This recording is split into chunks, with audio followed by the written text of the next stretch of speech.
کوئی قبول کرنے والا نہیں ملے گا، کوئی قبول کرنے والا مال نہیں ملے گا. حتی تکون السجدۃ الواحدۃ فیہا خیر من الدنیا وما فیہا، حتیٰ کہ ایک سجدہ اس زمانے میں، کب؟ حضرت مسیح ابن مریم کے زمانے میں، دنیا اور دنیا کی ساری چیز سے بہتر ہوگا. کیوں؟ وجہ اس کی ہے کہ لوگ امن میں ہوں گے، عیش و آرام میں ہوں گے، مال کی فراوانی ہوگی اور قیامت کے آنے کا یقین ہو چکا ہوگا. قیامت کے آنے کا یقین ہو چکا ہوگا، اس لیے مال کی طلب کسی کو نہیں ہوگی، مال کی خواہش کسی کو نہیں ہوگی. تو کیا فرمایا آپ صلی اللہ علیہ وسلم نے؟ حتی تکون السجدۃ الواحدہ خیر من الدنیا وما فیہا، یہاں تک کہ ایک سجدہ انسان کے نزدیک دنیا اور دنیا کے اندر جو چیز ہے ہر ایک سے بہتر ہوگا.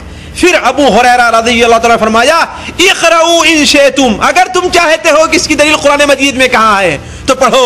وَإِن مِّنْ أَهْلِ الْكِتَابِ إِلَّا لَيُؤْمِنَنَّ بِهِ قَبْلَ مَوْتِهِ وَيَوْمَ الْقِيَامَةِ يَكُونُ عَلَيْهِمْ شَهِيدًا. ایک دوسری حدیث کے اندر جو ابو داؤد شریف کے اندر آپ نے بیان فرمایا لَيْسَ بَيْنِي وَبَيْنَ عِيسَىٰ نَبِيٌّ، میرے بیچ اور عیسیٰ ابن مریم علیہ السلام کے بیچ کوئی دوسرا نبی نہیں ہے.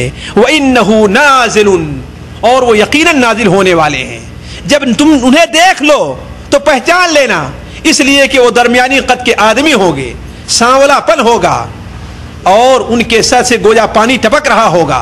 فَيُقَاتِلُ النَّاسَ عَلَى الْإِسْلَامِ، اسلام پر لوگوں سے لڑائی کریں گے. اس کا مطلب کیا ہے؟ اسلام کے مقابل میں نہیں لڑیں گے، اسلام کے خلاف نہیں لڑیں گے، بلکہ اسلام کے لیے لوگوں سے لڑائی کریں گے. اور ایک عجیب حکمت ہے، اس وقت آسمانی مذہب تین مانے جاتے ہیں. کون کون؟ یہود، نصارہ اور یہ تینوں کے تینوں ایک مسیح کے آنے کا انتظار کر رہے ہیں. یہود بھی انتظار کر رہے ہیں، نصارہ بھی انتظار کر رہے ہیں اور مسلمانوں کو بھی انتظار ہے.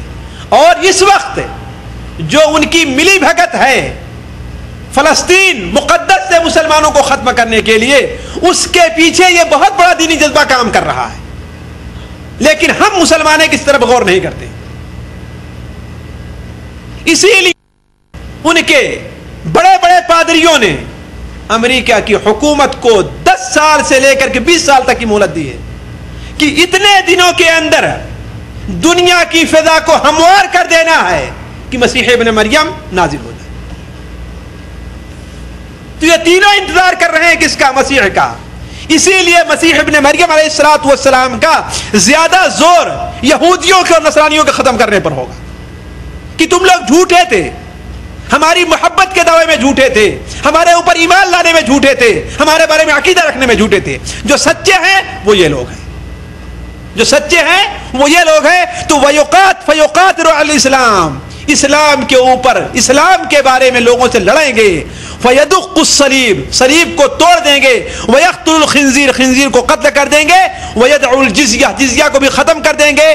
ویہلک اللہ فی زمانہ الملل کلھا، ان کے زمانے میں تمام ملتیں ختم ہو جائیں گی. نہ کوئی یہودی رہے گا، نہ کوئی نصرانی رہے گا، نہ کوئی حنفی رہے گا، نہ کوئی شافعی رہے گا، نہ کوئی مالکی رہے گا، نہ کوئی حنبلی رہے گا. صرف اسلام باقی رہے گا بس. چاہے اسلام کے نام پر ملتیں قائم ہوں یا کسی غیر نام پر ملتیں قائم ہو، کوئی ملت باقی نہیں رہ جائے گی. آپ صلی اللہ علیہ وسلم نے کیا ارشاد فرمایا؟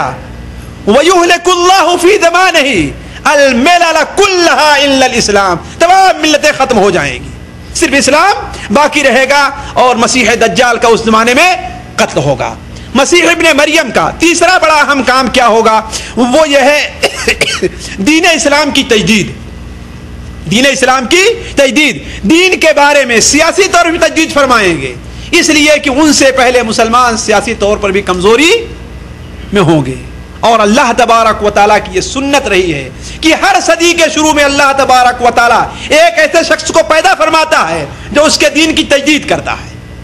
کوئی فقہ میں تجدید کرتا ہے، کوئی حدیث میں تجدید کرتا ہے، کوئی عقیدے میں تجدید کرتا ہے، اور کوئی سیاست کے معاملے میں دین کی تجدید کرتا ہے.